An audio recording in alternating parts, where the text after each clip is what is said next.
the object of being commissioned to write an opera libretto for production in Paris. I did not, however, make the personal acquaintance of Weiss. The idea did not please me, and I found sufficient excuse for warding off the negotiations by saying I was afraid of the epidemic of cholera which was said to be raging in the city. I was staying in the Rue Notre Dame de Lorette for the sake of being near Belloni. Through this street funeral processions, announced by the muffled drum boats of the National Guard, passed practically every hour. Though the heat was stifling, I was strictly forbidden to touch water, and was advised to exercise the greatest precaution with regard to diet in every respect.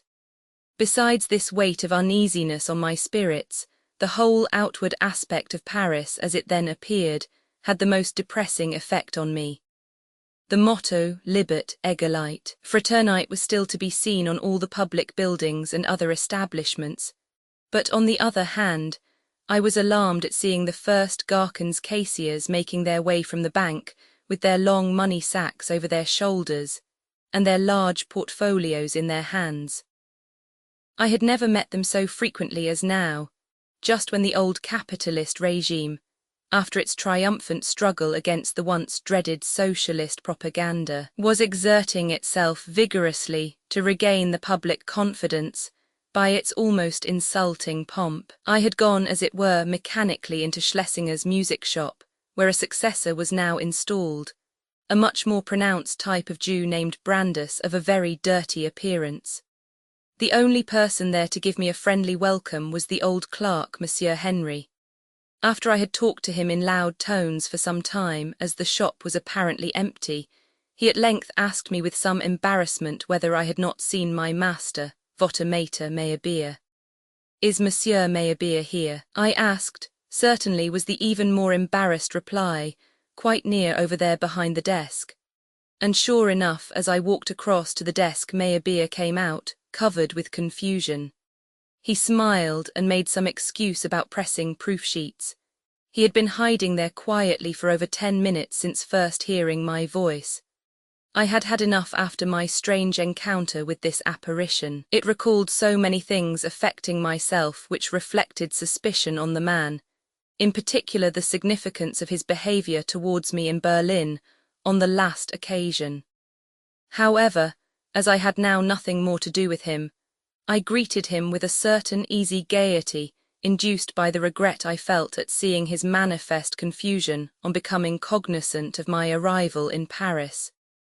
He took it for granted that I should again seek my fortune there, and seemed much surprised when I assured him, on the contrary, that the idea of having any work there was odious to me. "But Liszt published such a brilliant article about you in the Journal des Débats," he said. "Ah," I replied, "it really had not occurred to me that the enthusiastic devotion of a friend should be regarded as a mutual speculation. But the article made a sensation. It is incredible that you should not seek to make any profit out of it." This offensive meddlesomeness roused me to protest to Meyerbeer with some violence that I was concerned with anything rather than with the production of artistic work, particularly just at that time, when the course of events seemed to indicate that the whole world was undergoing a reaction. "But what do you expect to get out of the revolution?" he replied. "Are you going to write scores for the barricades?" Whereupon I assured him that I was not thinking of writing any scores at all. We parted, obviously without having arrived at a mutual understanding. In the street I was also stopped by Moritz Schlesinger, who, being equally under the influence of Liszt's brilliant article, evidently considered me a perfect prodigy.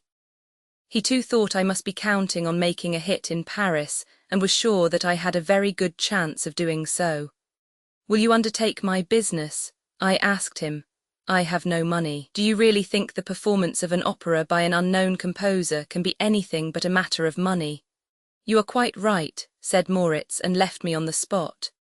I turned from these disagreeable encounters in the plague-stricken capital of the world to inquire the fate of my Dresden companions, for some of those with whom I was intimate had also reached Paris, when I called on Desplechin, who had painted the scenery for Tannhäuser.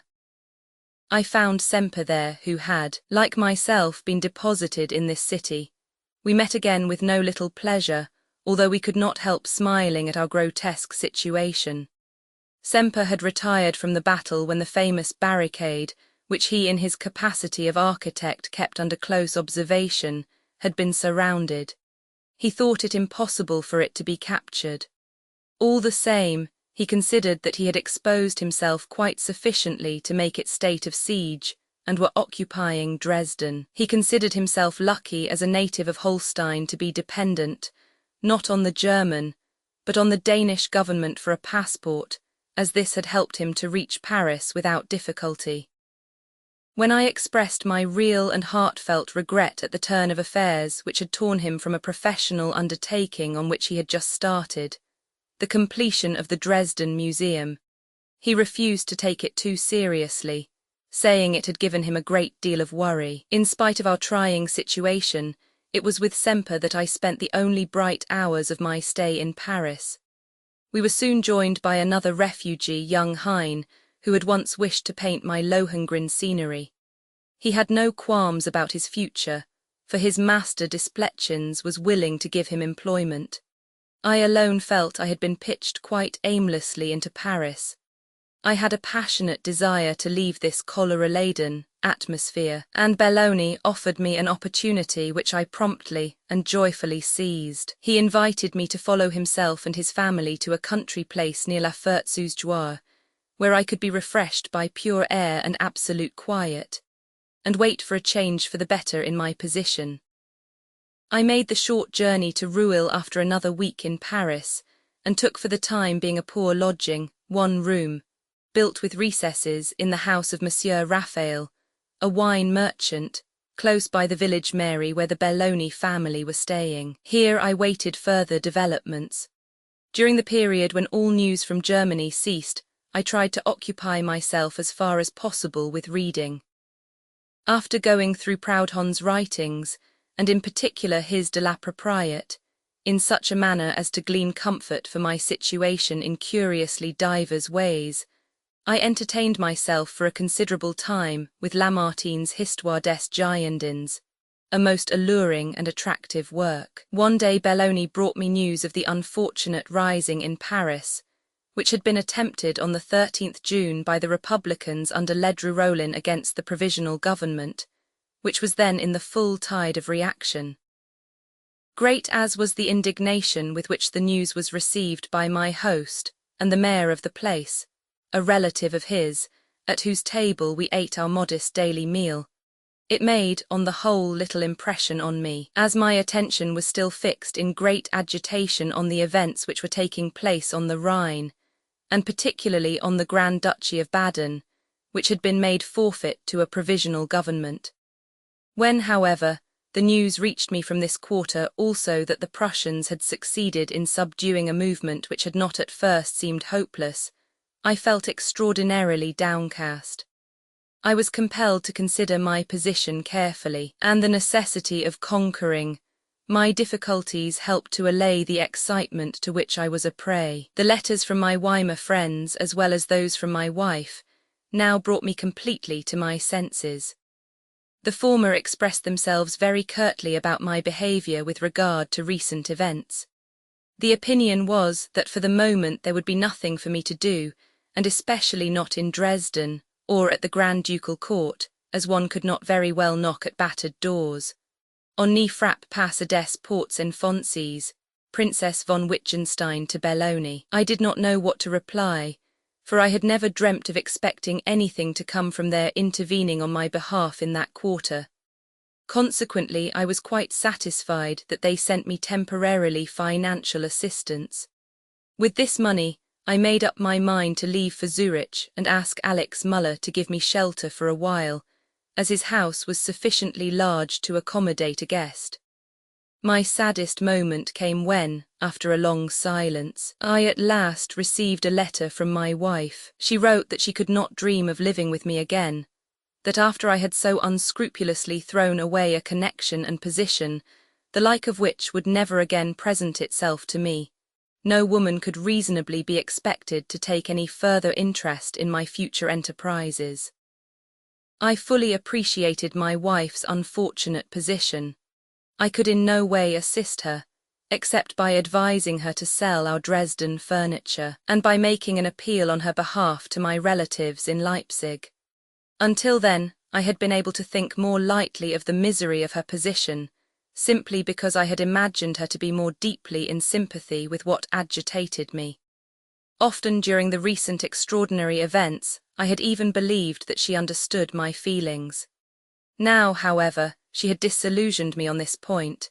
She could see in me no more than what the public saw, and the one redeeming point of her severe judgment was that she excused my behaviour on the score that I was reckless. After I had begged Liszt to do what he could for my wife, I soon began to regard her unexpected behaviour with more equanimity. In reply to her announcement that she would not write to me again for the present, I said that I had also resolved to spare her all further anxiety about my very doubtful fate, by ceasing from communicating with her. I surveyed the panorama of our long years of association critically in my mind's eye, beginning with that first stormy year of our married life that had been so full of sorrow. Our youthful days of worry and care in Paris had undoubtedly been of benefit to us both.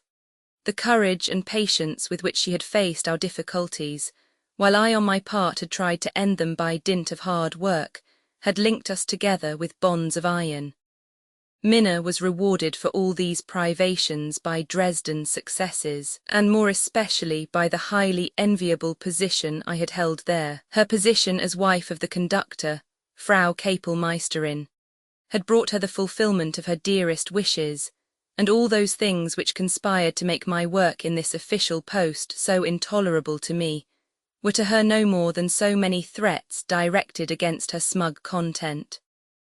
The course I had adopted with regard to Tannhäuser had already made her doubtful of my success at the theatres, and had robbed her of all courage and confidence in our future. The more I deviated from the path which she regarded as the only profitable one, due partly to the change of my views, which I grew ever less willing to communicate to her, and partly to the modification in my attitude towards the stage, the more she retreated from that position of close fellowship with me which she had enjoyed in former years, and which she thought herself justified in connecting in some way with my successes. She looked upon my conduct with regard to the Dresden catastrophe as the outcome of this deviation from the right path, and attributed it to the influence of unscrupulous persons, particularly the unfortunate Röckel, who was supposed to have dragged me with them to ruin, by appealing to my vanity.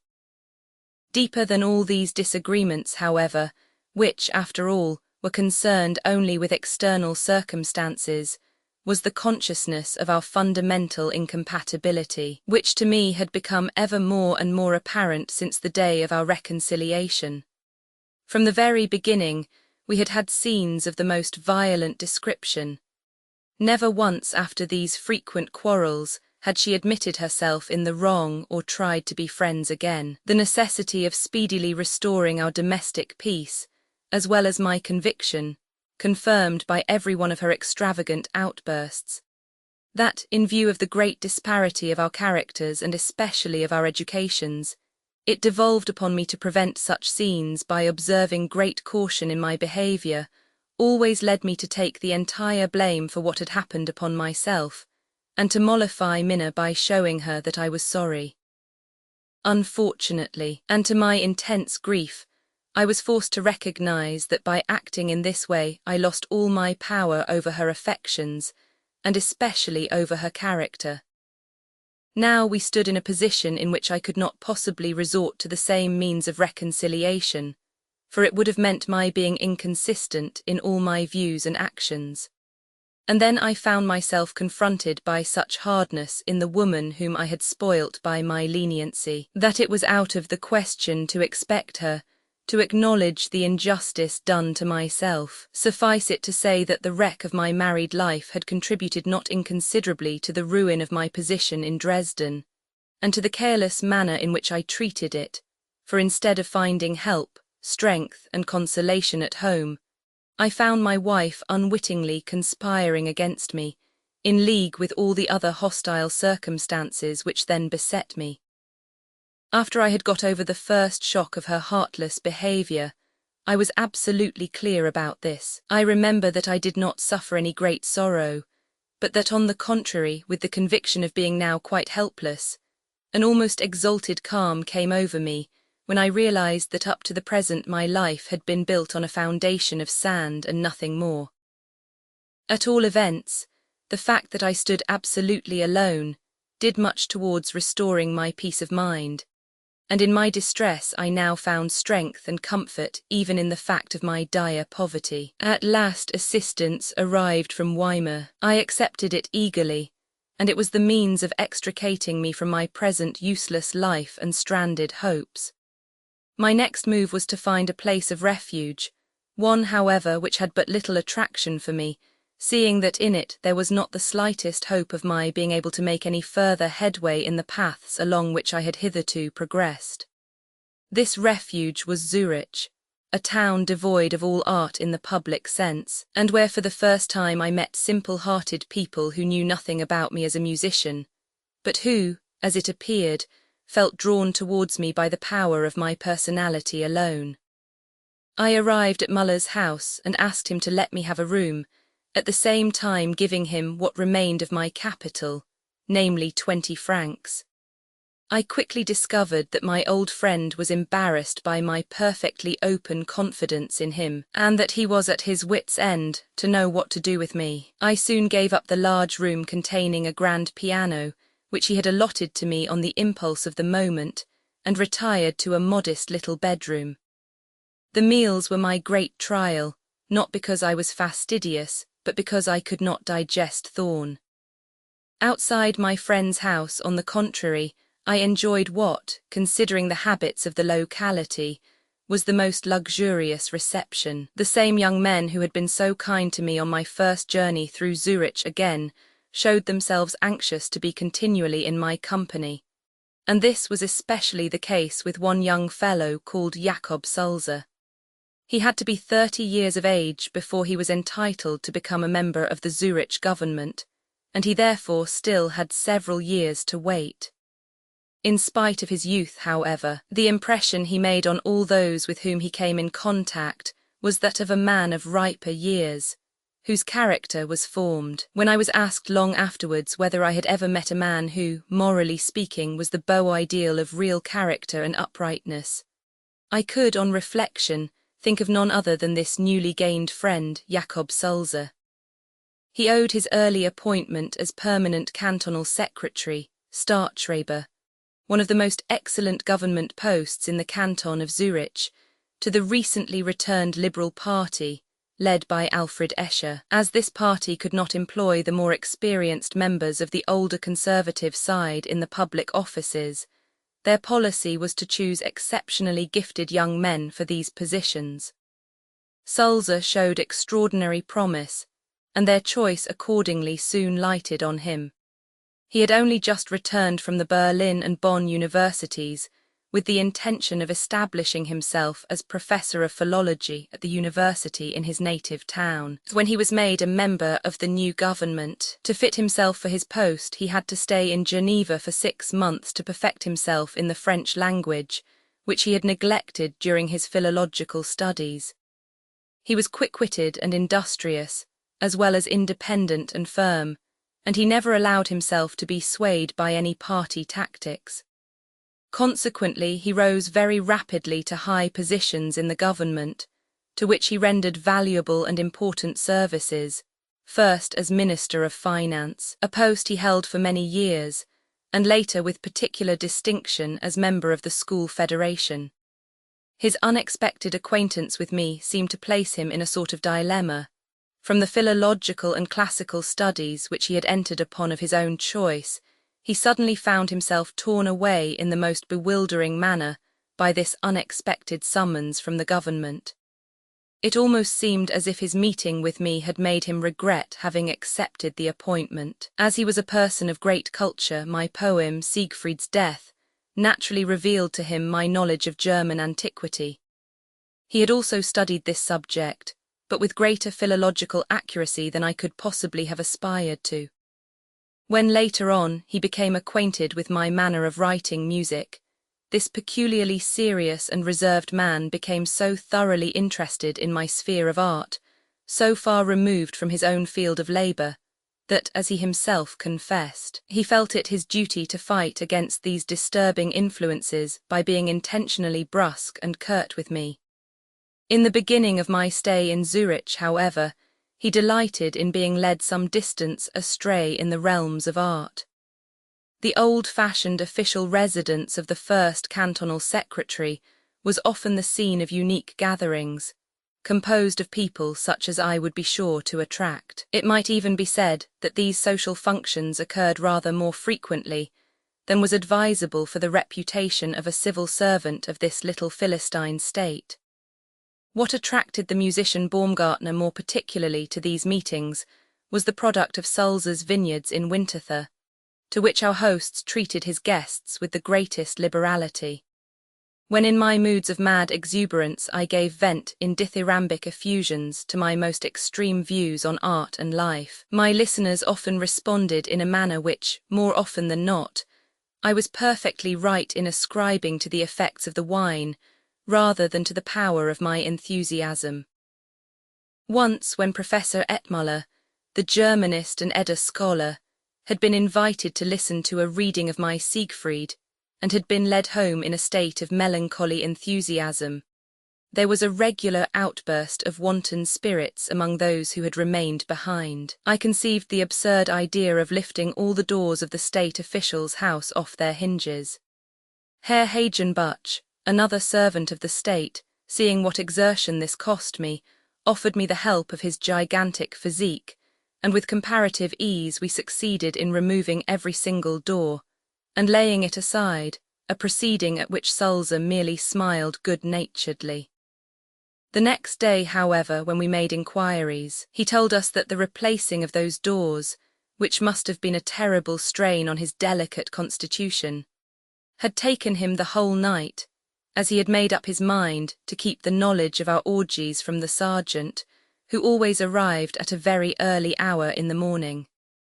The extraordinary bird-like freedom of my existence had the effect of exciting me more and more. I was often frightened at the excessive outbursts of exultation to which I was prone, no matter whom I was with, and which led me to indulge in the most extraordinary paradoxes in my conversation. Soon after I had settled in Zurich, I began to write down my various ideas about things at which I had arrived through my private and artistic experiences, as well as through the influence of the political unrest of the day. As I had no choice but to try, to the best of my ability, to earn something by my pen, I thought of sending a series of articles to a great French journal such as the National, which in those days was still extant. In these articles I meant to propound my ideas in my revolutionary way on the subject of modern art in its relation to society. I sent 6 of them to an elderly friend of mine, Albert Frank, requesting him to have them translated into French and to get them published. This Frank was the brother of the better-known Hermann Frank, now the head of the Franco-German bookselling firm, which had originally belonged to my brother-in-law Avenarius. He sent me back my work with the very natural remark that it was out of the question to expect the Parisian public to understand or appreciate my articles, especially at such a critical moment. I headed the manuscript Kunst und Revolution, Art and Revolution, and sent it to Otto Wigand in Leipzig, who actually undertook to publish it in the form of a pamphlet, and sent me 5 louis d'or for it. This unexpected success induced me to continue to exploit my literary gifts. I looked among my papers for the essay I had written the year before as the outcome of my historical studies of the Nibelungen legend. I gave it the title of Die Nibelungen Weltgeschichte aus der Sage, and again tried my luck by sending it to Wigand. The sensational title of Kunst und Revolution, as well as the notoriety the royal conductor had gained as a political refugee, had made the radical publisher hope that the scandal that would arise on the publication of my articles would redound to his benefit. I soon discovered that he was on the point of issuing a second edition of Kunst und Revolution, without, however, informing me of the fact. He also took over my new pamphlet for another 5 louis d'or. This was the first time I had earned money by means of published work, and I now began to believe that I had reached that point when I should be able to get the better of my misfortunes.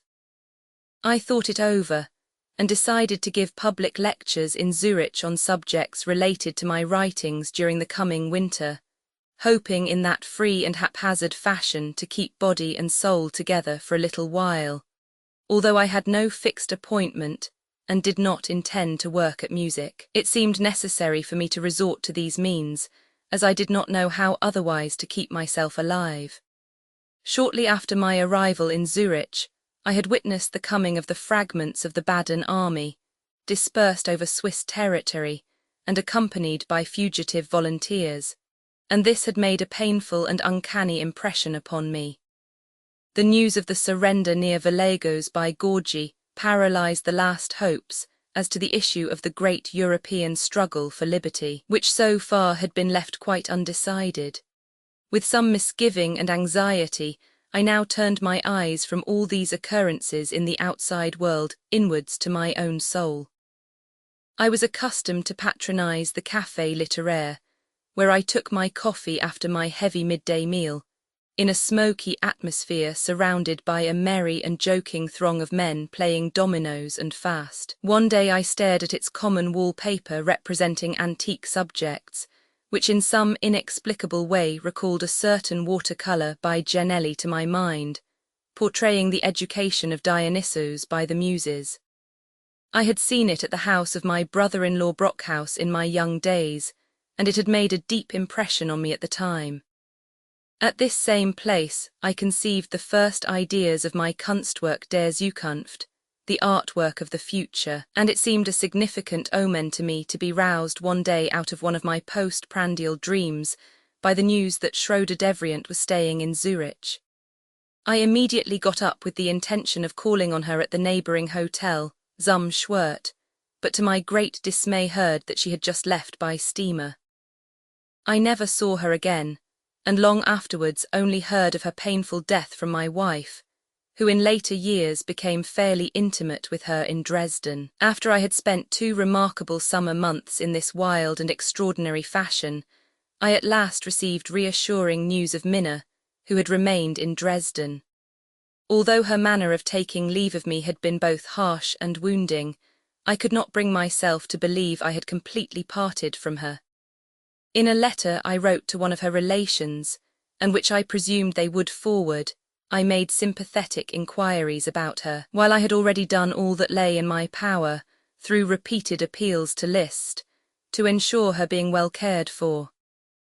I now received a direct reply, which, in addition to the fact that it testified to the vigour and activity with which she had fought her difficulties, at the same time showed me that she earnestly desired to be reunited with me. It was almost in terms of contempt that she expressed her grave doubts as to the possibility of my being able to make a living in Zurich. But she added that, inasmuch as she was my wife, she wished to give me another chance.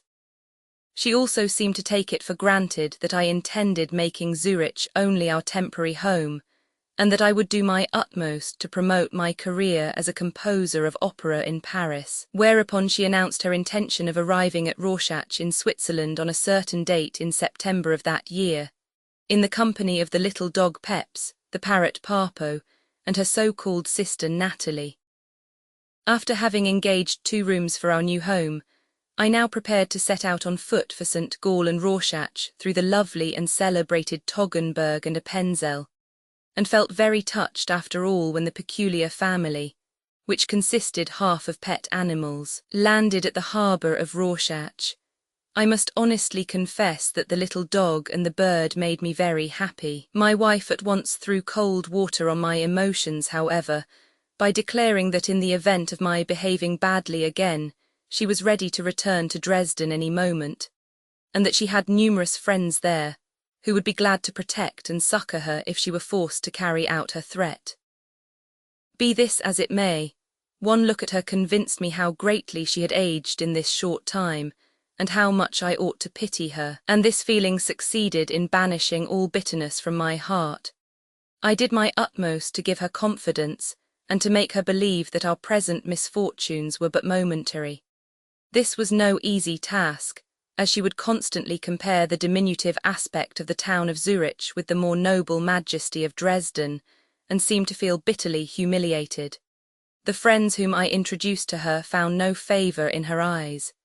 She looked upon the cantonal secretary, Sulzer, as a mere town clerk who would not be of any importance in Germany, and the wife of my host Muller absolutely disgusted her when, in answer to Minna's complaints about my terrible position, she replied that my greatness lay in the very fact of my having faced it.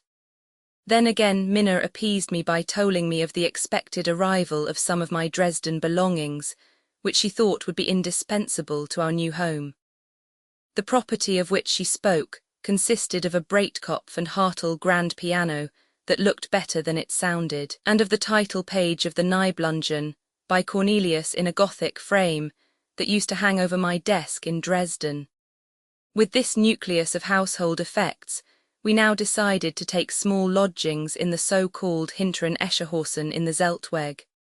With great cleverness Minna had succeeded in selling the Dresden furniture to advantage, and out of the proceeds of this sale, she had brought 300 marks with her to Zurich to help towards setting up our new home. She told me that she had saved my small but very select library for me by giving it into the safe custody of the publisher Heinrich Brockhaus, brother of my sister's husband and member of the Saxon Diet, who had insisted upon looking after it.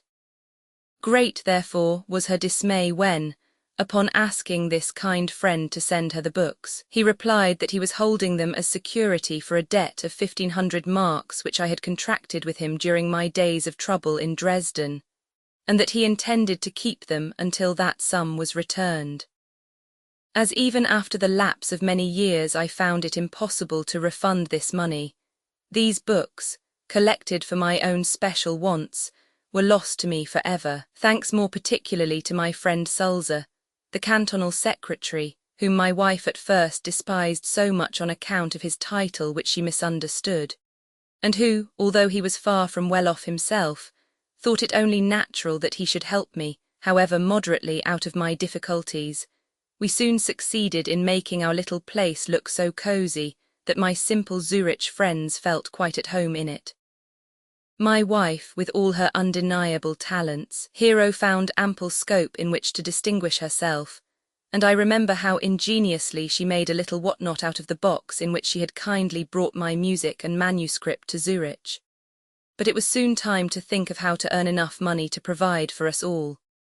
My idea of giving public lectures was treated with contempt by my wife, who looked upon it as an insult to her pride. She could acquiesce only in one plan, that suggested by Liszt, namely, that I should write an opera for Paris, to satisfy her, and in view of the fact that I could see no chance of a remunerative occupation close at hand, I actually reopened a correspondence on this matter with my great friend and his secretary Belloni in Paris. In the meantime I could not be idle, so I accepted an invitation from the Zurich Musical Society to conduct a classical composition at one of their concerts, and to this end I worked with their very poor orchestra at Beethoven's Symphony in A major. Although the result was successful, and I received 5 Napoleons for my trouble, it made my wife very unhappy, for she could not forget the excellent orchestra and the much more appreciative public, which a short time before in Dresden would have seconded and rewarded similar efforts on my part. Her one and only ideal for me was that, by hook or by crook, and with a total disregard of all artistic scruples, I should make a brilliant reputation for myself in Paris. While we were both absolutely at a loss to discover whence we should obtain the necessary funds for our journey to Paris and our sojourn there, I again plunged into my philosophical study of art, as being the only sphere still left open to me.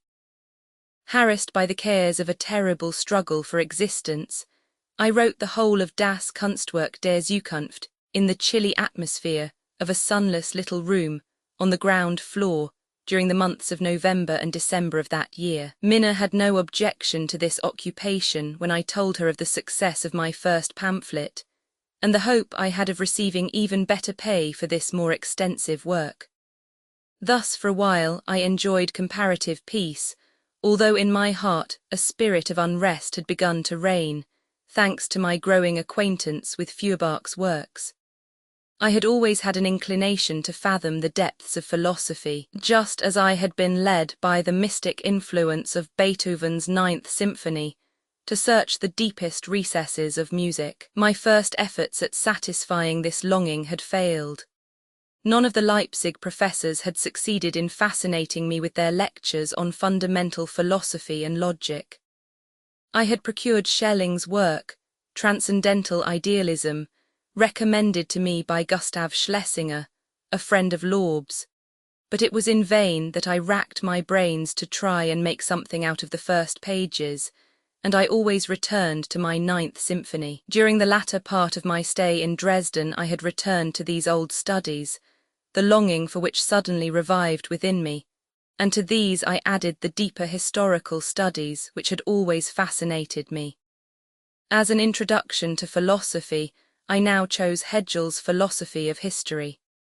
A good deal of this impressed me deeply, and it now seemed as if I should ultimately penetrate into the Holy of Holies along this path. The more incomprehensible many of his speculative conclusions appeared, the more I felt myself desirous of probing the question of the absolute and everything connected therewith to the core. For I so admired Hegel's powerful mind that it seemed to me he was the very keystone of all philosophical thought. The revolution intervened. The practical tendencies of a social reconstruction distracted my attention, and as I have already stated, it was a German Catholic priest and political agitator, formerly a divinity student named Mensdorff, who used to wear a Calabrian hat, 18, who drew my attention to the only real philosopher of modern times, Ludwig Feuerbach.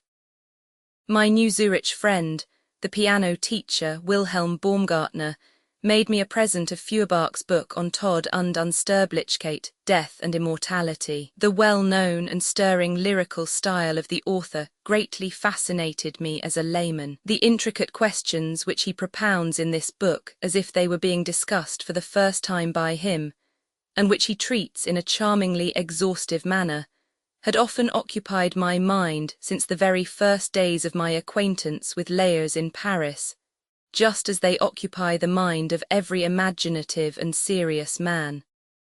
With me, however, this was not lasting, and I had contented myself with the poetic suggestions on these important subjects which appear here and there in the works of our great poets. 18, a broad-rimmed, tall, white felt hat, tapering to a point, originally worn by the inhabitants of Calabria, and in 1848 a sign of republicanism. Editor. The frankness with which Feuerbach explains his views on these interesting questions, in the more mature parts of his book, pleased me as much by their tragic as by their social radical tendencies. It seemed right that the only true immortality should be that of sublime deeds and great works of art. It was more difficult to sustain any interest in Das Wesen des Christenthums, The Essence of Christianity, by the same author, for it was impossible whilst reading this work not to become conscious, however involuntarily, of the prolix and unskilful manner in which he dilates on the simple and fundamental idea, namely, religion explained from a purely subjective and psychological point of view. Nevertheless, from that day onward, I always regarded Feuerbach as the ideal exponent of the radical release of the individual from the thraldom of accepted notions, founded on the belief in authority. The initiated will therefore not wonder that I dedicated my Kunstwerk der Zukunft to Feuerbach and addressed its preface to him. My friend Sulzer, a thorough disciple of Hegel, was very sorry to see me so interested in Feuerbach, whom he did not even recognize as a philosopher at all. He said that the best thing that Feuerbach had done for me was that he had been the means of awakening my ideas, although he himself had none. But what had really induced me to attach so much importance to Feuerbach was the conclusion by means of which he had seceded from his master Hegel, to wit, that the best philosophy was to have no philosophy, a theory which greatly simplified what I had formerly considered a very terrifying study, and secondly, that only that was real which could be ascertained by the senses. The fact that he proclaimed what we call spirit to be an aesthetic perception of our senses, together with his statement concerning the futility of philosophy. These were the two things in him which rendered me such useful assistance in my conceptions of an all-embracing work of art, of a perfect drama which should appeal to the simplest and most purely human emotions at the very moment when it approached its fulfillment as Kunstwerk der Zukunft. It must have been this which Sulzer had in his mind when he spoke deprecatingly of Feuerbach's influence over me. At all events, after a while I certainly could not return to his works, and I remember that his newly published book, Über das Wesen der Religion, Lectures on the Essence of Religion, scared me to such an extent by the dullness of its title alone, that when Herweg opened it for my benefit, I closed it with a bang under his very nose. At that time I was working with great enthusiasm upon the draft of a connected essay, and was delighted one day to receive a visit from the novelist and Teichian scholar, Eduard von Billow, the father of my young friend Billow, who was passing through Zurich. In my tiny little room I read him my chapter on poetry, and could not help noticing that he was greatly startled at my ideas on literary drama and on the advent of the new Shakespeare. I thought this all the more reason why Wigand the publisher should accept my new revolutionary book, and expected him to pay me a fee which would be in proportion to the greater size of the work. I asked for 20 louis d'or, and this sum he agreed to pay me. The prospect of receiving this amount induced me to carry out the plan, which need had forced upon me, of travelling to Paris and of trying my luck there as a composer of opera. This plan had very serious drawbacks. Not only did I hate the idea, but I knew that I was doing an injustice to myself by believing in the success of my enterprise, for I felt that I could never seriously throw myself into it heart and soul. Everything, however, combined to make me try the experiment, and it was Liszt in particular who, confident of this being my only way to fame, insisted upon my reopening the negotiations into which Belloni and I had entered during the previous summer, to show with what earnestness I tried to consider the chances of carrying out my plan. I drafted out the plot of the opera, which the French poet would only have to put into verse, because I never for a moment fancied that it would be possible for him to think out and write a libretto for which I would only need to compose the music. I chose for my subject the legend of Wieland der Schmied, upon which I commented with some stress at the end of my recently finished Kunstwerk der Zukunft, and the version of which by Simrock, taken from the Wilkina legend, had greatly attracted me. I sketched out the complete scenario with precise indication of the dialogue for 3 acts, and with a heavy heart decided to hand it over to my Parisian author to be worked out. Liszt thought he saw a means of making my music known through his relations with Seghers, the musical director of a society, then known as the Concerts de Sainte-Cécile. In January of the following year the Tannhäuser overture was to be given under his baton, and it therefore seemed advisable that I should reach Paris some time before this event. This undertaking, which appeared to be so difficult owing to my complete lack of funds, was at last facilitated in a manner quite unexpected. I had written home for help, and had appealed to all the old friends I could think of, but in vain. By the family of my brother Albert in particular, whose daughter had recently entered upon a brilliant theatrical career, I was treated in much the same way as one treats an invalid by whom one dreads to become infected. In contrast to their harshness, I was deeply touched by the devotion of the Ritter family, who had remained in Dresden. For, apart from my acquaintance with young Karl, I scarcely knew these people at all. Through the kindness of my old friend Hein, who had been informed of my position, Frau Julie Ritter, the venerable mother of the family, had thought it her duty to place, through a business friend, the sum of 1,500 marks at my disposal. At about the same time I received a letter from MME. Lawsott, who had called upon me in Dresden the year before, and who now in the most affecting terms assured me of her continued sympathy. These were the first signs of that new phase in my life upon which I entered from this day forth, and in which I accustomed myself to look upon the outward circumstances of my existence as being merely subservient to my will. And by this means I was able to escape from the hampering narrowness of my home life.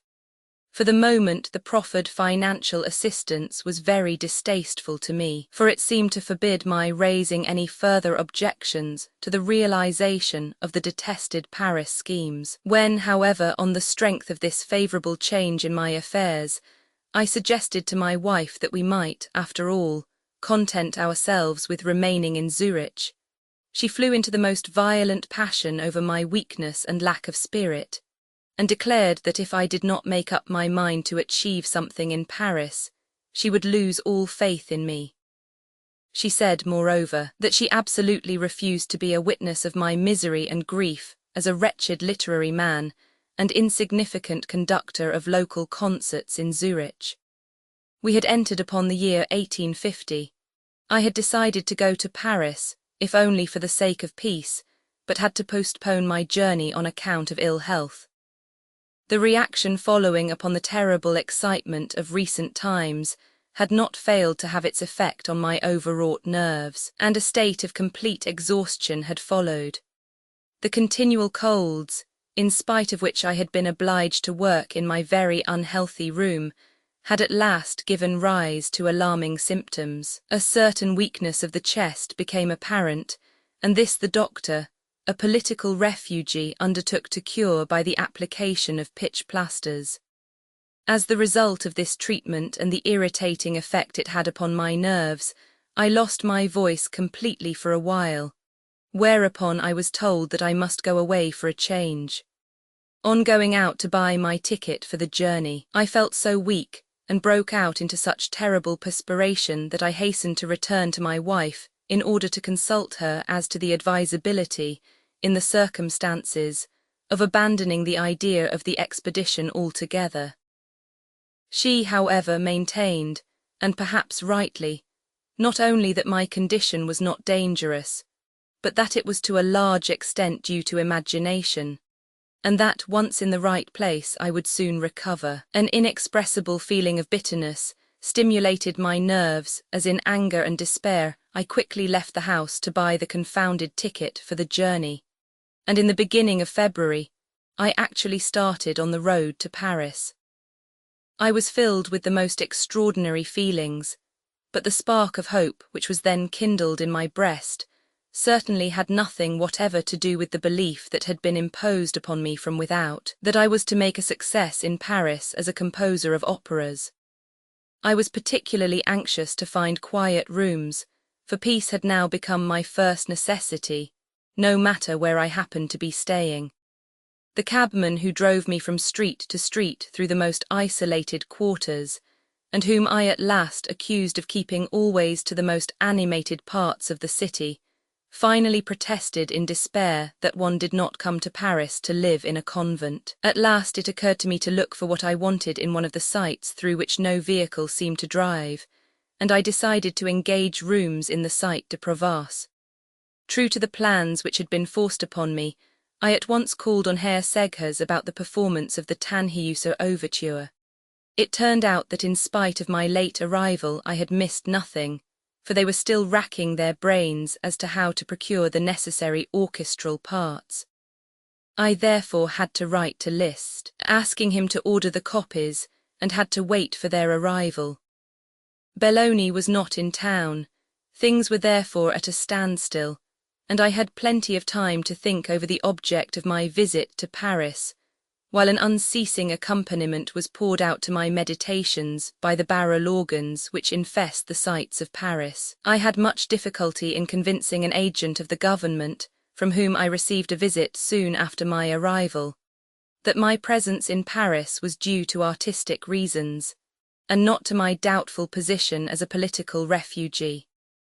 Fortunately, he was impressed by the score, which I showed him, as well as by Liszt's article on the Tannhäuser Overture, written the year before in the journal Des Débats, and he left me, politely inviting me to continue my avocations peacefully and industriously, as the police had no intention of disturbing me.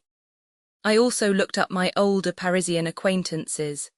At the hospitable house of Desplechin's, I met Semper, who was trying to make his position as tolerable as possible by writing some inferior artistic work.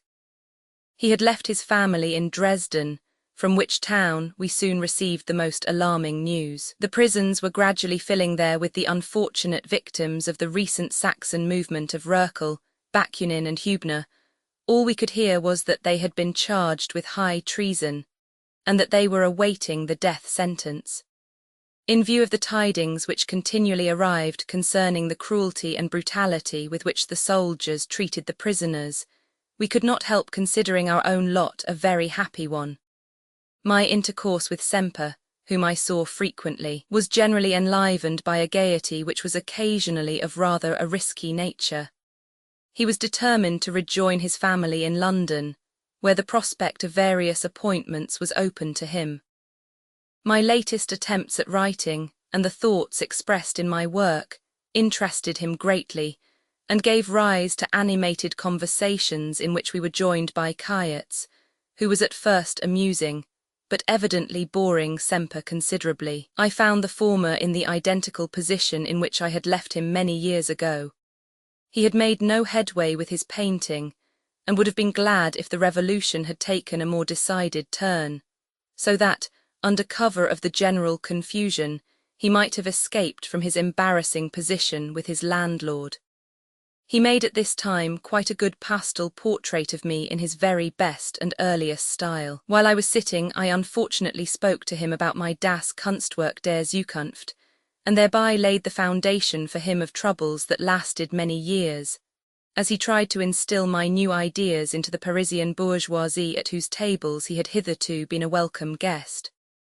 Notwithstanding, he remained as of old a good, obliging, true-hearted fellow, and even Semper could not help putting up with him cheerfully. I also looked up my friend Anders. It was a difficult matter to find him at any hour of the day, since out of sleeping hours he was closeted in the library, where he could receive no one, and afterwards retired to the reading-room to spend his hours of rest, and generally went to dine with certain bourgeois families where he gave music lessons. He had aged considerably, but I was glad to find him, comparatively speaking, in better health than the state in which I had last seen him had allowed me to hope, as when I left Paris before he had seemed to be in a decline. Curiously enough, a broken leg had been the means of improving his health, the treatment necessary for it having taken him to a hydro, where his condition had much improved. His one idea was to see me achieve a great success in Paris, and he wished to secure a seat in advance for the first performance of my opera, which he took for granted was to appear, and kept repeating that it would be so very trying for him to occupy a place in any part of the theatre where there would be likely to be a crush. He could not see the use of my present literary work. In spite of this, I was again engaged on it exclusively, as I soon ascertained there was no likelihood of my overture to Tannhäuser being produced.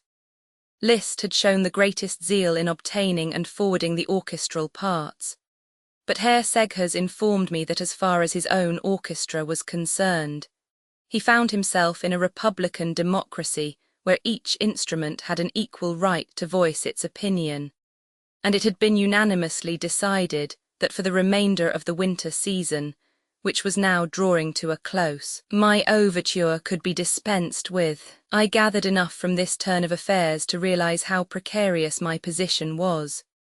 It is true, the result of my writings was hardly less discouraging. A copy of the Wigand edition of my Kunstwerk der Zukunft was forwarded to me full of horrible misprints, and instead of the expected remuneration of 20 louis d'or, my publisher explained that for the present he could only pay me half this sum, as, owing to the fact that at first the sale of the Kunst und Revolution had been very rapid, he had been led to attach too high a commercial value to my writings, a mistake he had speedily discovered when he found there was no demand for Die Nibelungen.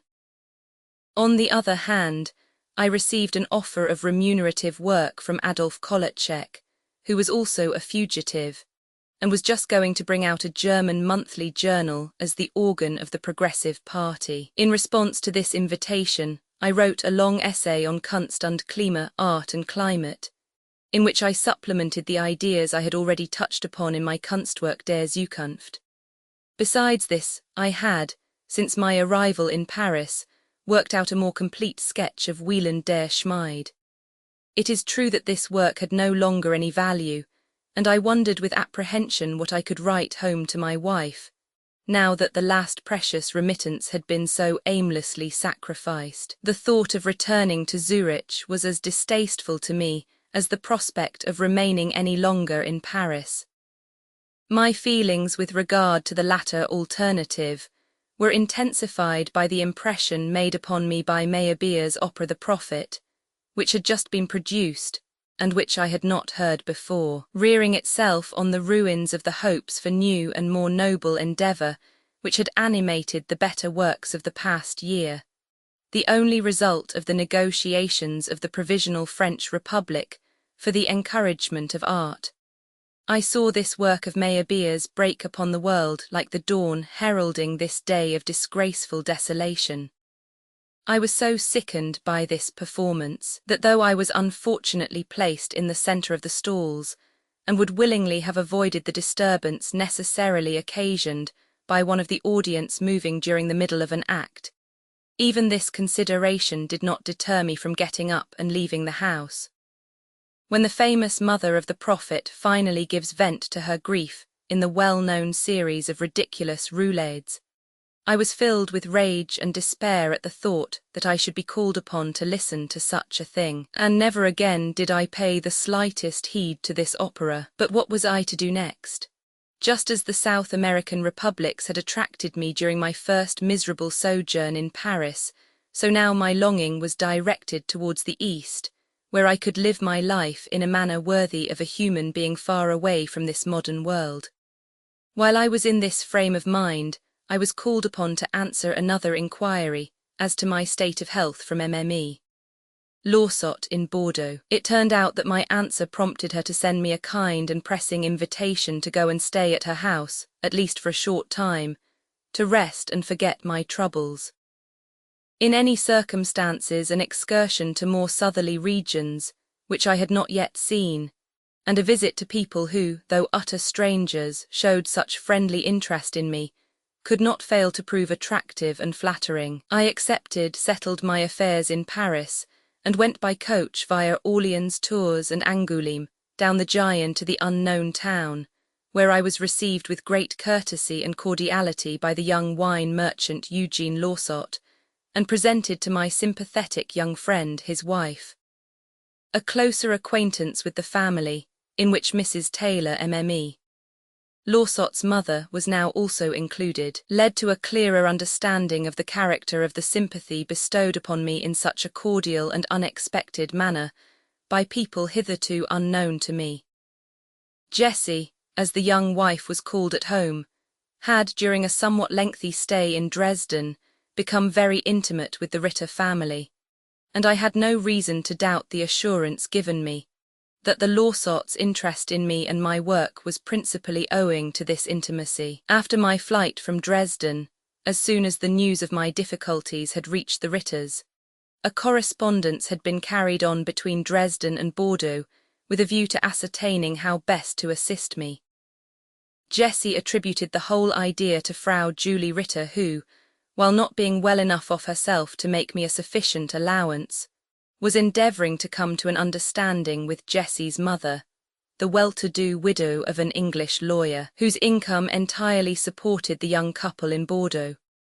This plan had so far succeeded that shortly after my arrival in Bordeaux, Mrs. Taylor informed me that the two families had combined, and that it had been decided to ask me to accept the help of 3,000 francs a year until the return of better days.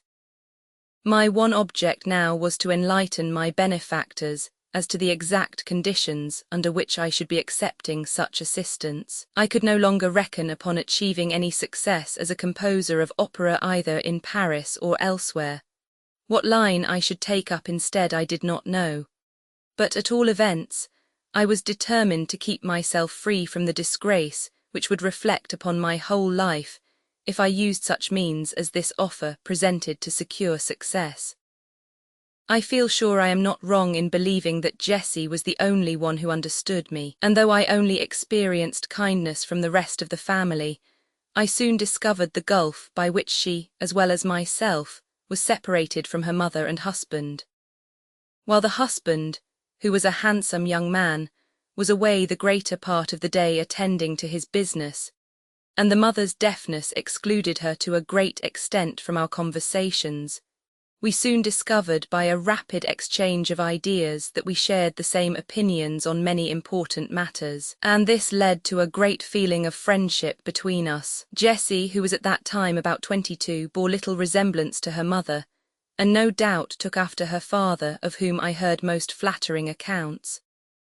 A large and varied collection of books loft by this man to his daughter showed his tastes, for besides carrying on his lucrative profession as a lawyer, he had devoted himself to the study of literature and science.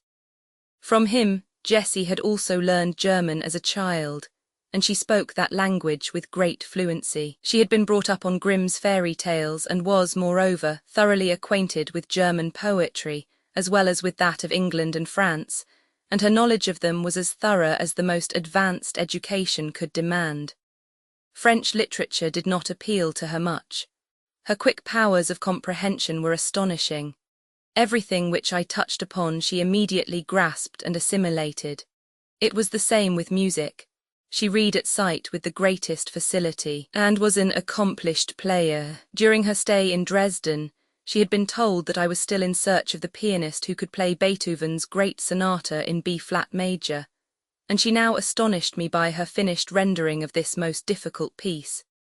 The emotion aroused in me by finding such an exceptionally developed talent suddenly changed to anxiety when I heard her sing. Her sharp, shrill voice, in which there was strength but no real depth of feeling, so shocked me that I could not refrain from begging her to desist from singing in future. With regard to the execution of the sonata, she listened eagerly to my instructions as to how it should be interpreted, though I could not feel that she would succeed in rendering it according to my ideas. I read her my latest essays, and she seemed to understand even the most extraordinary descriptions perfectly. My poem on Siegfried's Tod moved her deeply, but she preferred my sketch of Wieland der Schmied. She admitted afterwards that she would prefer to imagine herself filling the role of Wieland's worthy bride than to find herself in the position and forced to endure the fate of Gutrune in Siegfried. It followed inevitably that the presence of the other members of the family proved embarrassing when we wanted to talk over and discuss these various subjects. If we felt somewhat troubled at having to confess to ourselves that Mrs. Taylor would certainly never be able to understand why I was being offered assistance, I was still more disconcerted at realizing, after a time, the complete want of harmony between the young couple, particularly from an intellectual point of view. The fact that Laussot had for some time been well aware of his wife's dislike for him was plainly shown, when he one day so far forgot himself as to complain loudly and bitterly that she would not even love a child of his if she had one, and that he therefore thought it fortunate that she was not a mother. Astonished and saddened, I suddenly gazed into an abyss which was hidden here, as is often the case under the appearance of a tolerably happy married life. About this time, and just as my visit, which had already lasted 3 weeks, was drawing to a close, I received a letter from my wife that could not have had a more unfortunate effect on my state of mind. She was, on the whole, pleased at my having found new friends, but at the same time explained that if I did not immediately return to Paris, and their endeavour to secure the production of my overture with the results anticipated, she would not know what to think of me, and would certainly fail to understand me if I returned to Zurich without having effected my purpose. At the same time, my depression was intensified in a terrible way by a notice in the papers announcing that Röhrl, Bakunin and Hübner had been sentenced to death, and that the date of their execution was fixed. I wrote a short but stirring letter of farewell to the two first, and as I saw no possibility of having it conveyed to the prisoners, who were confined in the fortress of Königstein, I decided to send it to Frau von Lüttichau, to be forwarded to them by her, because I thought she was the only person in whose power it might lie to do this for me, while at the same time she had sufficient generosity and independence of mind to enable her to respect and carry out my wishes, in spite of any possible difference of opinion she might entertain. I was told some time afterwards that Lüttichau had got hold of the letter and thrown it into the fire. For the time being, this painful impression helped me to the determination to break with everyone and everything, to lose all desire to learn more of life or of art, and even at the risk of having to endure the greatest privations, to trust to chance and put myself beyond the reach of everybody. The small income settled upon me by my friends I wished to divide between myself and my wife, and with my half go to Greece or Asia Minor, and there, heaven alone knew how, seek to forget and be forgotten. I communicated this plan to the only confidante I had left to me, chiefly in order that she might be able to enlighten my benefactors as to how I intended disposing of the income they had offered me. She seemed pleased with the idea, and the resolve to abandon herself to the same fate seemed to her also, in her resentment against her position, to be quite an easy matter. She expressed as much by hints and a word dropped here and there, without clearly realizing what it would lead to, and without coming to any understanding with her. I left Bordeaux towards the end of April, more excited than soothed in spirit, and filled with regret and anxiety. I returned to Paris for the time being, stunned and full of uncertainty as to what to do next, feeling very unwell, exhausted, and at the same time excited from want of sleep. I reached my destination and put up at the Hotel Valois, where I remained a week, struggling to gain my self-control and to face my strange position. Even if I had wished to resume the plans which had been instrumental in bringing me to Paris, I soon convinced myself that little or nothing could be done. I was filled with distress and anger at being called upon to waste my energies in a direction contrary to my tastes, merely to satisfy the unreasonable demands made upon me.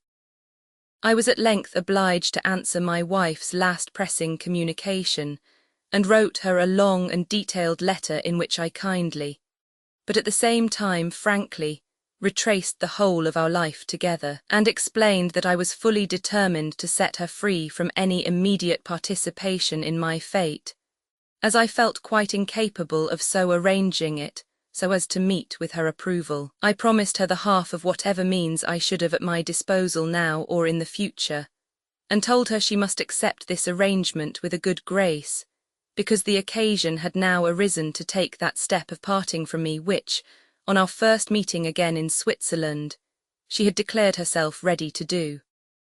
I ended my letter without bidding her a final farewell. I thereupon wrote to Bordeaux immediately to inform Jessie of the step I had taken, though my means did not as yet allow of my forming any definite plan which I could communicate to her for my complete flight from the world.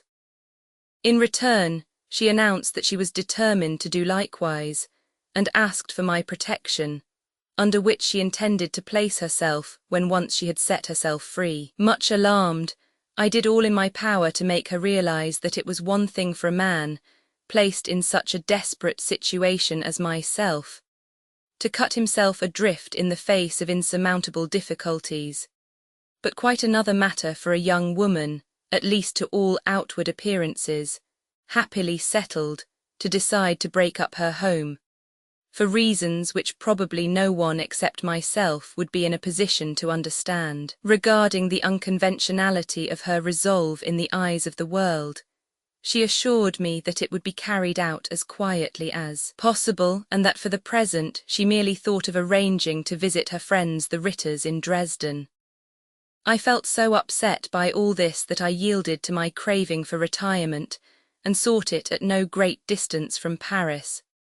Towards the middle of April I went to Montmorency, of which I had heard many agreeable accounts, and there sought a modest hiding place. With great difficulty I dragged myself to the outskirts of the little town, where the country still bore a wintry aspect, and turned into the little strip of garden belonging to a wine merchant, which was filled with visitors only on Sundays, and there refreshed myself with some bread and cheese and a bottle of wine.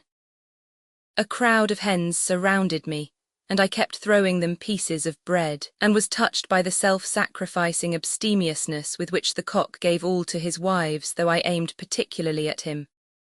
They became bolder and bolder, and finally flew on to the table and attacked my provisions. The cock flew after them, and noticing that everything was topsy-turvy, pounced upon the cheese with the eagerness of a craving long unsatisfied. When I found myself being driven from the table by this chaos of fluttering wings, I was filled with a gaiety to which I had long been a stranger. I laughed heartily and looked round for the signboard of the inn. I thereby discovered that my host rejoiced in the name of Homo. This seemed a hint from fate, and I felt I must seek shelter here at all costs. An extraordinarily small and narrow bedroom was shown me, which I immediately engaged. Besides the bed it held a rough table and 2 cane-bottomed chairs. I arranged one of these as a wash-hand stand, and on the table I placed some books, writing materials and the score of Lohengrin, and almost heaved a sigh of content in spite of my extremely cramped accommodation.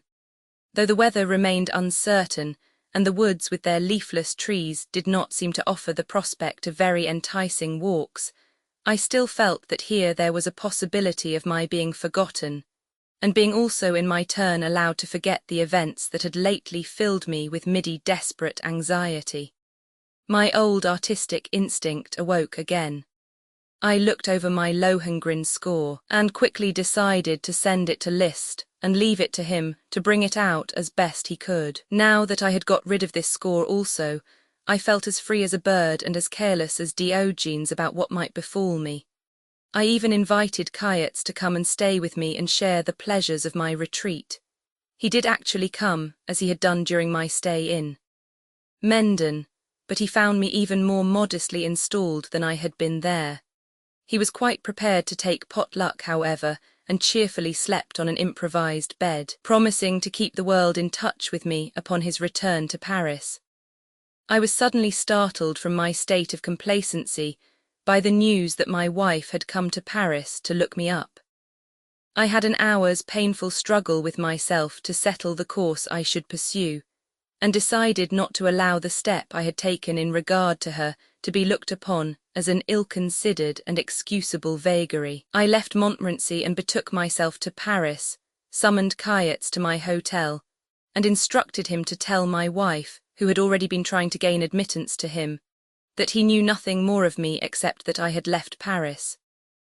The poor fellow, who felt as much pity for Minna as for me, was so utterly bewildered on this occasion that he declared that he felt as though he were the axis upon which all the misery in the world turned. But he apparently realized the significance and importance of my decision, as it was necessary he should, and acquitted himself in this delicate matter with intelligence and good feeling.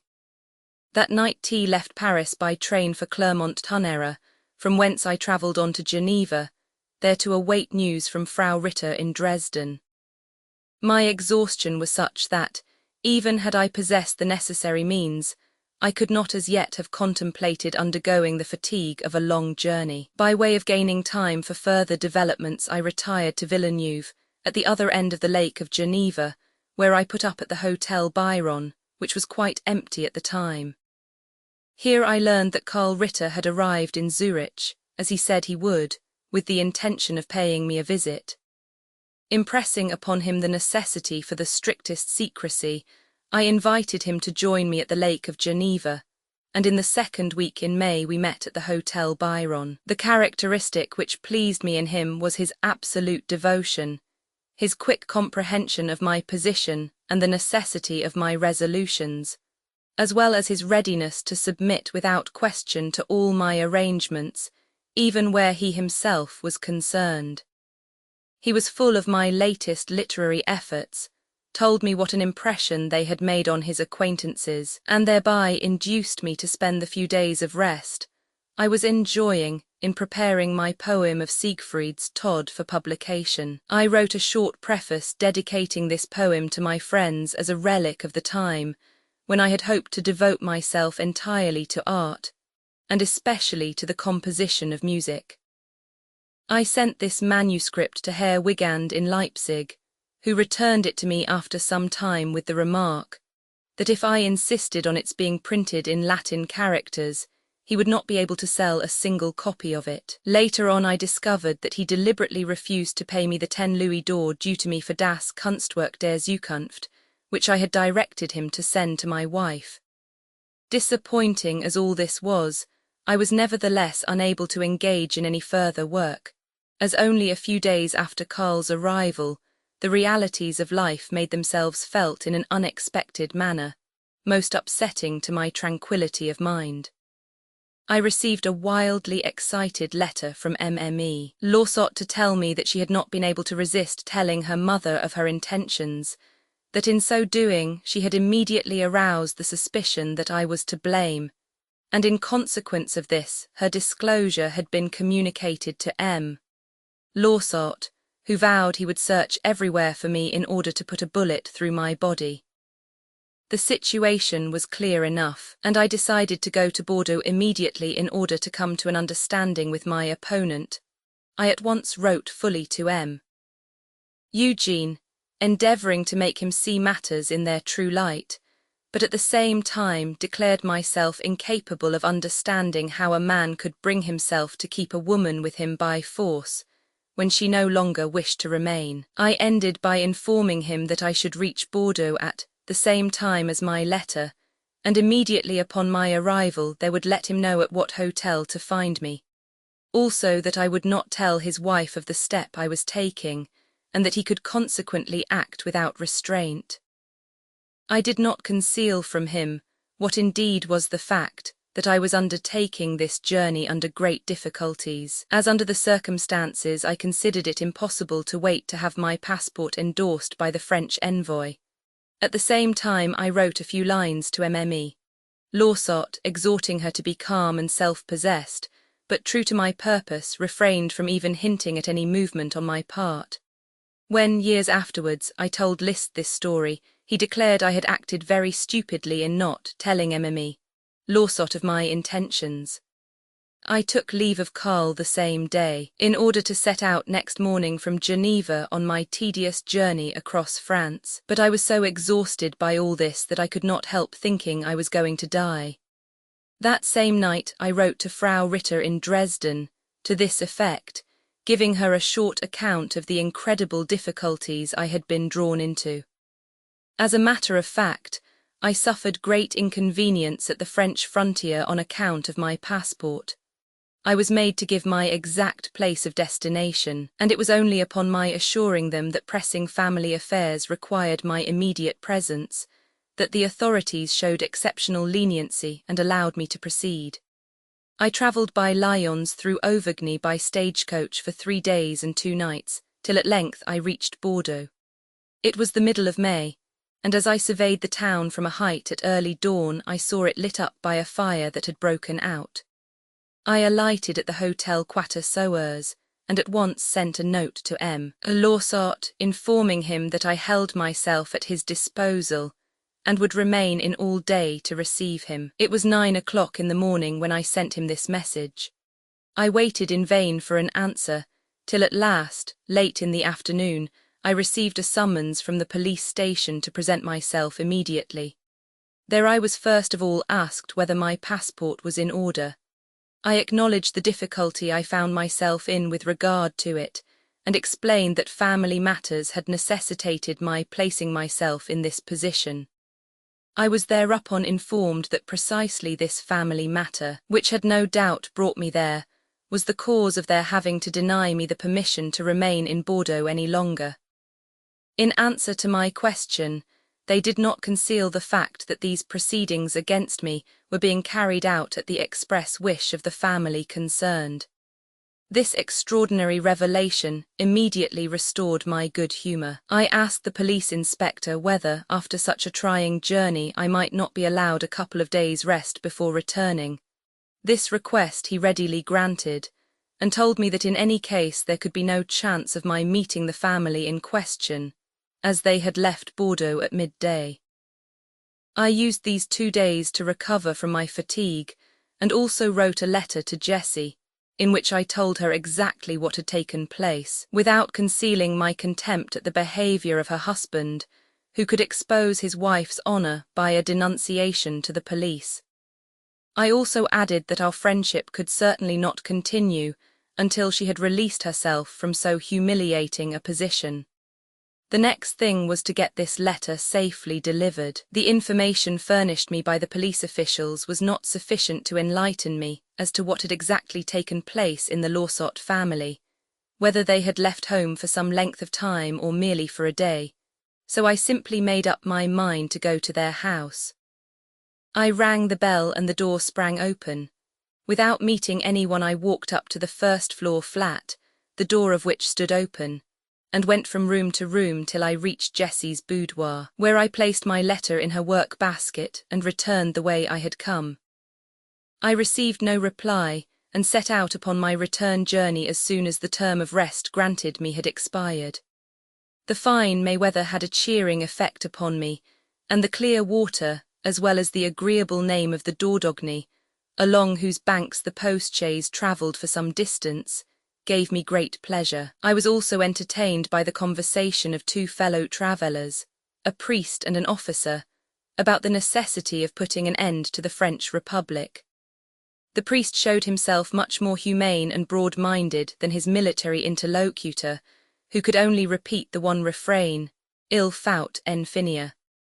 I now had a look at Lyons, and in a walk round the town tried to recall the scenes in Lamartine's Histoire des Girondins, where he so vividly describes the siege and surrender of the town during the period of the Convention Nationale. At last I arrived at Geneva and returned to the Byron Hotel, where Karl Ritter was awaiting me. During my absence he had heard from his family, who wrote very kindly concerning me. His mother had at once reassured him as to my condition, and pointed out that with people suffering from nervous disorders, the idea of approaching death was a frequent symptom, and that there was consequently no occasion to feel anxious about me. She also announced her intention of coming to visit us in Villeneuve with her daughter Emily in a few days' time. This news made me take heart again. This devoted family, so solicitous for my welfare, seemed sent by Providence to lead me, as I so longed to be led, to a new life. Both ladies arrived in time to celebrate my 37th birthday on the 22nd of May. The mother, Frau Julie, particularly made a deep impression upon me. I had only met her once before in Dresden, when Karl had invited me to be present at the performance of a quartet of his own composition, given at his mother's house. On this occasion, the respect and devotion shown me by each member of the family had delighted me. The mother had hardly spoken to me, but when I was leaving she was moved to tears as she thanked me for my visit. I was unable to understand her emotion at the time, but now when I reminded her of it she was surprised, and explained that she had felt so touched at my unexpected kindness to her son. She and her daughter remained with us about a week. We sought diversion in excursions to the beautiful Valais, but did not succeed in dispelling Frau Ritter's sadness of heart, caused by the knowledge of recent events of which she had now been informed, as well as by her anxiety at the course my life was taking. As I afterwards learned, it had cost the nervous, delicate woman a great effort to undertake this journey, and when I urged her to leave her house to come and settle in Switzerland with her family, so that we might all be united, she at last pointed out to me that in proposing what seemed to her such an eccentric undertaking, I was counting upon a strength and energy she no longer possessed. For the present, she commended her son, whom she wished to leave with me, to my care, and gave me the necessary means to keep us both for the time being. Regarding the state of her fortune, she told me that her income was limited, and now that it was impossible to accept any help from the Lawsorts, she did not know how she would be able to come to my assistance sufficiently to assure my independence. Deeply moved, we took leave of this venerable woman at the end of a week, and she returned to Dresden with her daughter, and I never saw her again. Still bent upon discovering a means of disappearing from the world, I thought of choosing a wild mountain spot where I could retire with Karl. For this purpose we sought the lonely Visperthal in the Canton Valais, and not without difficulty made our way along the impracticable roads to Zermatt. There, at the foot of the colossal and beautiful Matterhorn, we could indeed consider ourselves cut off from the outer world. I tried to make things as comfortable as I could in this primitive wilderness, but discovered only too soon that Karl could not reconcile himself to his surroundings.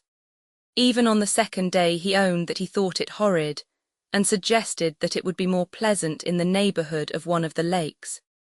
We studied the map of Switzerland, and chose Thun for our next destination. Unfortunately, I again found myself reduced to a state of extreme nervous fatigue, in which the slightest effort produced a profuse and weakening perspiration. Only by the greatest strength of will was I able to make my way out of the valley, but at last we reached Thun, and with renewed courage engaged a couple of modest but cheerful rooms looking out onto the road, and proposed to wait and see how we should like it. In spite of the reserve which still betrayed his shyness of character, I found conversation with my young friend always pleasant and enlivening. I now realized the pitch of fluent and overflowing vivacity to which the young man could attain, particularly at night before retiring to rest, when he would squat down beside my bed, and in the agreeable, pure dialect of the German Baltic provinces, give free expression to whatever had excited his interest. I was exceedingly cheered during these days by the perusal of the Odyssey, which I had not read for so long and which had fallen into my hands by chance. Homer's long-suffering hero, always homesick yet condemned to perpetual wandering, and always valiantly overcoming all difficulties, was strangely sympathetic to me. Suddenly the peaceful state I had scarcely yet entered upon was disturbed by a letter which Karl received from Mme. Lawsort. He did not know whether he ought to show it to me, as he thought Jessie had gone mad. I tore it out of his hand, and found she had written to say that she felt obliged to let my friend know that she had been sufficiently enlightened about me to make her drop my acquaintance entirely. I afterwards discovered, chiefly through the help of Frau Ritter, that in consequence of my letter and my arrival in Bordeaux, M. Lawsort, together with Mrs. Taylor, had immediately taken Jessie to the country, intending to remain there until the news was received of my departure, to accelerate which he had applied to the police authorities. While they were away, and without telling her of my letter and my journey, they had obtained a promise from the young woman to remain quiet for a year, give up her visit to Dresden, and above all to drop all correspondence with me. Since, under these conditions, she was promised her entire freedom at the end of that time, she had thought it better to give her word. Not content with this, however, the two conspirators had immediately set about calumniating me on all sides, and finally to Mme. Lawsort herself, saying that I was the initiator of this plan of elopement. Mrs. Taylor had written to my wife complaining of my intention to commit adultery, at the same time expressing her pity for her and offering her support. The unfortunate Minna, who now thought she had found a hitherto unsuspected reason for my resolve to remain separated from her, wrote back complaining of me to Mrs. Taylor. The meaning of an innocent remark I had once made had been strangely misinterpreted, and matters wore now aggravated by making it appear as though I had intentionally lied. In the course of playful conversation, Jessie had once told me that she belonged to no recognized form of religion, her father having been a member of a certain sect which did not baptize either according to the Protestant or the Roman Catholic ritual. Whereupon I had comforted her by assuring her that I had come in contact with much more questionable sects, as shortly after my marriage in Königsberg I had learned that it had been solemnized by a hypocrite. God alone knows in what form this had been repeated to the worthy British matron, but at all events, she told my wife that I had said I was not legally married to her. In any case, my wife's answer to this had no doubt furnished further material with which to poison Jessie's mind against me, and this letter to my young friend was the result. I must admit that, seen by this light, the circumstance at which I felt most indignant was the way my wife had been treated, and while I was perfectly indifferent as to what the rest of the party thought of me, I immediately accepted Karl's offer to go to Zurich and see her, so as to give her the explanation necessary to her peace of mind. While awaiting his return, I received a letter from Liszt, telling me of the deep impression made upon him by my Lohengrin score, which had caused him to make up his mind as to the future in store for me. He at the same time announced that, as I had given him the permission to do so, he intended doing all in his power to bring about the production of my opera at the forthcoming Herder Festival in Weimar. About this time I also heard from Frau Ritter, who, in consequence of events of which she was well aware, thought herself called upon to beg me not to take the matter too much to heart. At this moment Karl also returned from Zurich, and spoke with great warmth of my wife's attitude. Not having found me in Paris, she had pulled herself together with remarkable energy, and in pursuance of an earlier wish of mine, had rented a house on the Lake of Zurich, installed herself comfortably, and remained there in the hope of at last hearing from me again. Besides this, he had much to tell me of Sulzer's good sense and friendliness, the latter having stood by my wife and shown her great sympathy. In the midst of his narrative Karl suddenly exclaimed, these could be called sensible people, but with such a mad Englishwoman nothing could be done. To all this I said not a word, but finally with a smile asked him whether he would like to go over to Zurich. He sprang up exclaiming, yes, and as soon as possible. You shall have your way, said I, let us pack. I can see no sense in anything either here or there. Without breathing another syllable about all that had happened, we left the next day for Zurich.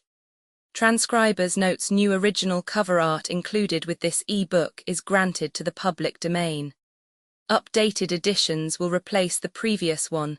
The old editions will be renamed. Creating the works from print editions not protected by U.S. copyright law means that no one owns a United States copyright in these works, so the Foundation and you can copy and distribute it in the United States without permission and without paying copyright royalties.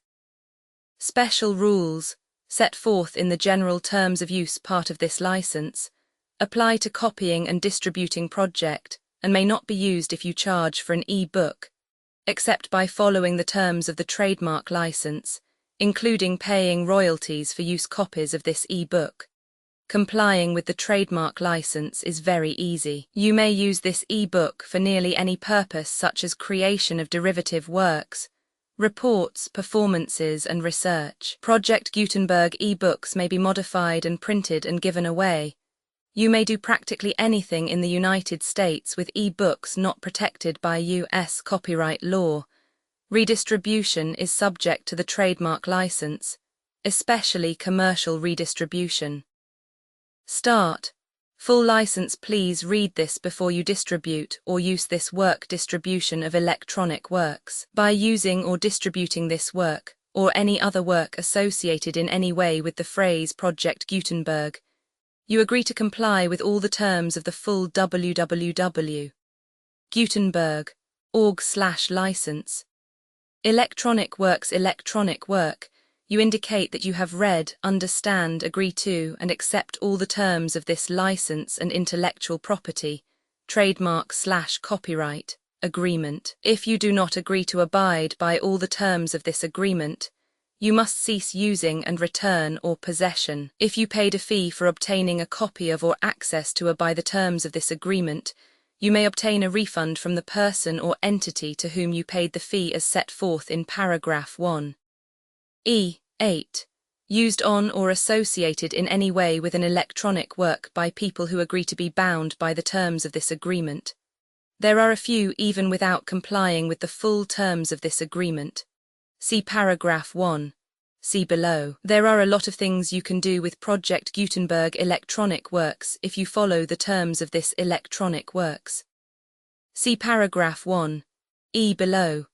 Foundation or PGLAF owns a compilation copyright in the collection. Works in the collection are in the public domain in the United States. If an individual work is unprotected by copyright law in the United States, and you are located in the United States, we do not claim a right to prevent you from copying, distributing, performing, displaying or creating derivative works based on the work, as long as works, in compliance with the terms of this agreement, for keeping the comply with the terms of this agreement, by keeping this work in the you share it without charge with others. 1. D. The copyright laws of the place where you are located also govern what you can do with this work. Copyright laws in most countries are in a constant state of change. If you are outside the United States, check the laws of your country in addition to the terms of this agreement before downloading, copying, displaying, performing, distributing or creating derivative works based on this work, or any representations concerning the copyright status of any work in any country other than the United States. 1. E1. The following sentence with active links to or other performed, viewed, copied or distributed. This e-book is for the use of anyone anywhere in the United States and most other parts of the world at no cost and with almost no restrictions whatsoever. You may copy it, give it away or reuse it under the terms at www.gutenberg.org. If you are not located in the United States, you will have to check the laws of the country where you are located before using this e-book. Derived from texts not protected by U.S. copyright law, does not contain a notice indicating that it is posted with permission of the copyright holder. The work can be copied and distributed to anyone in the United States without paying any fees or charges. If you are redistributing or providing access to a work with the phrase Project Gutenberg associated with or appearing on the work, you must comply either with the requirements of paragraphs 1. E1 through 1. E7 or trademark as set forth in paragraphs 1. E8 or 1. E9. With the permission of the copyright holder, your use and distribution must comply with both paragraphs 1. E1 through 1. E7 and any additional terms imposed by the copyright holder. Additional terms posted with the permission of the copyright holder found at the beginning of this work. License terms from this work, or any files containing a part of this one. E5. Do not copy, display, perform, distribute or redistribute this electronic work, or any part of this electronic work, without prominently displaying the sentence set forth in paragraph 1. E1 with active links or immediate access to the full terms of the Project Gutenberg license. 1 E6. You may convert to and distribute this work in any binary, compressed, marked up, non-proprietary or proprietary form, including any word processing or hypertext form. However, if you provide access other than plain vanilla ASCII or other format used in the official www.gutenberg.org, you must at no additional cost, fee or expense to the user provide a copy, a means of exporting a copy or a means of obtaining a copy upon request of the work in its original plain vanilla ASCII or other form. Any alternate format must include the 1. E7. Do not charge a fee for access to, viewing, displaying unless you comply with paragraph 1. E8 or 1. E9. 1. E8. You may charge a reasonable fee for copies of or provided that you pay a royalty fee of 20% of the gross profits you derive from you, already used to calculate your applicable taxes. The fee is owed, agreed to donate royalties under this paragraph to the Project Gutenberg Literary Archive Foundation. Royalty payments must be paid within 60 days following each date on which you prepare, or are legally required to prepare, your periodic tax returns. Royalty payments should be clearly marked as such and sent to the Project Gutenberg Literary Archive Foundation at the address specified in Literary Archive Foundation. You provide a full refund of any money paid by a user who notifies you in writing or by email within 30 days of receipt that he license. You must require such a user to return or destroy all copies of the works possessed in a physical medium and discontinue works. You provide, in accordance with paragraph 1, F. 3, a full refund of any money paid for a work or a replacement copy if a defect in the electronic work is discovered and reported to you within 90 days of receipt of the work. You comply with all other terms of this agreement for free. 1. E. 9. If you wish to charge a fee or distribute a Project Gutenberg trademark electronic work or group of works on different terms than are set forth in this agreement, you must obtain permission in writing forth in section 3 below. 1. F. Effort to identify, do copyright research on, transcribe and proofread works not protected by you. S. Copyright law in creating the project electronic works and the medium on which they may be stored may contain defects, such as but not limited to incomplete, inaccurate or corrupt data, transcription errors, a copyright or other intellectual property infringement, a defective or damaged disk or other medium, a computer virus, or computer codes that damage or cannot be read by your equipment. 1. F2. Limited warranty, disclaimer of damages except for the right of replacement or refund, described in paragraph 1. F3. The Project Gutenberg Literary Archive Foundation, the owner of the Project Gutenberg trademark, and any other party distributing a Project Gutenberg trademark electronic work under this agreement, disclaim all liability to you for damages, costs and expenses, including legal fees. You agree that you have no remedies for negligence, strict liability, breach of warranty or breach of contract, except those provided in paragraph 1. F3. You agree that the foundation, the trademark owner, and any distributor under this agreement will not be liable to you for actual, direct, indirect, consequential, punitive or incidental damages, even if you give notice of the possibility of such damage. 1. F3. Limited right of replacement or refund if you discover a defect in this electronic work within 90 days of receiving it. You can receive a refund of the money, if any, you paid for it by sending a written explanation to the person you received the work from. If you received the work on a physical medium, you must return the medium with your written explanation. The person or entity that provided you with the defective work may elect to provide a replacement copy in lieu of a refund. If you received the work electronically, the person or entity providing it to you may choose to give you a second opportunity to receive the work electronically in lieu of a refund. If the second copy is also defective, you may demand a refund in writing without further opportunities to fix the problem. 1. F4. Except for the limited right of replacement or refund set forth in paragraph 1. F3. This work is provided to you as is, with no other warranties of any kind, express or implied, including but not limited to warranties of merchantability or fitness for any purpose. 1. F5. Some states do not allow disclaimers of certain implied warranties or the exclusion or limitation of certain types of damages.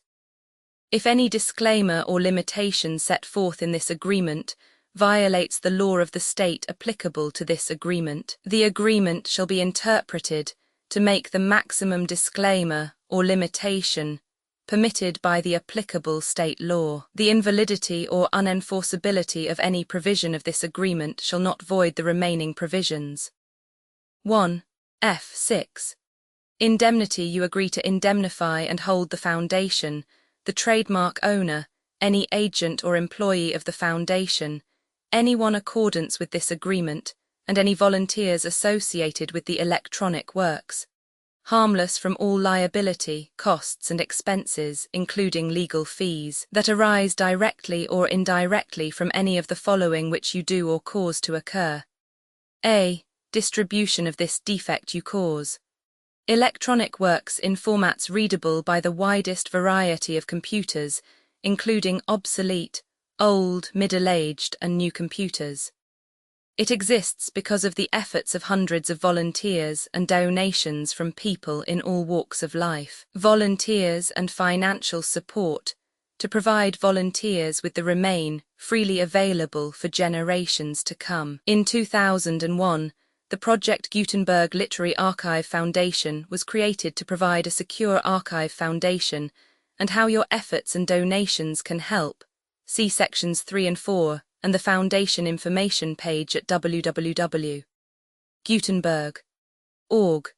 501c. 3. Educational corporation organized under the laws of the state of Mississippi and granted tax-exempt status by the Internal Revenue Service. The foundation's EIN, or Federal Tax Identification Archive Foundation, are tax-deductible to the full extent permitted by U.S. federal laws and your state's laws.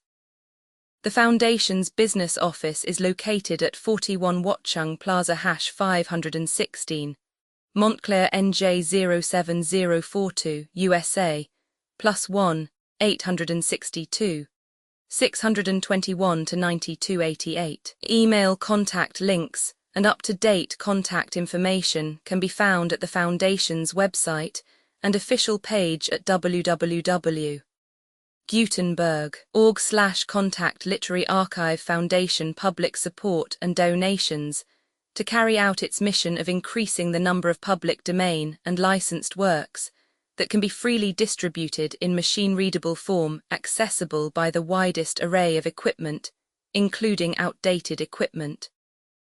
Many small donations, $1 to $5,000, are particularly important to maintaining tax-exempt status with the IRS. The Foundation is committed to complying with the laws regulating charities and charitable donations in all 50 states of the United States. Compliance requirements are not uniform, and it takes a considerable effort, much paperwork and many fees to meet and keep up with these requirements. We do not solicit donations in locations where we have not received written confirmation of compliance. To send donations or determine the status of compliance for any particular state, visit www.gutenberg.org/donate. While we cannot and do not solicit contributions from states where we have not met the solicitation requirements, we know of no prohibition against accepting unsolicited donations from donors in such states who approach us with offers to donate. International donations are gratefully accepted, but we cannot make any statements concerning tax treatment of donations received from outside the United States. U.S. laws alone swamp our small staff. Methods and addresses. Donations are accepted in a number of other ways, including checks, online payments, and credit card donations. To donate, please visit www.gutenberg.org/donate. Professor Michael S. Hart was the originator of the Project Gutenberg concept of a library of electronic works that could be freely shared with anyone. For 40 years he produced and volunteer support editions, all of which are confirmed as not protected by copyright in the U.S., unless a copyright notice is included. Thus, we do not necessarily keep e-books in compliance with any particular paper edition. Most people start at our website, which has the main PG search facility, www.gutenberg.org, Archive Foundation, how to help produce our new e-books, and how to subscribe to our email newsletter to hear about new e-books. Linked image back.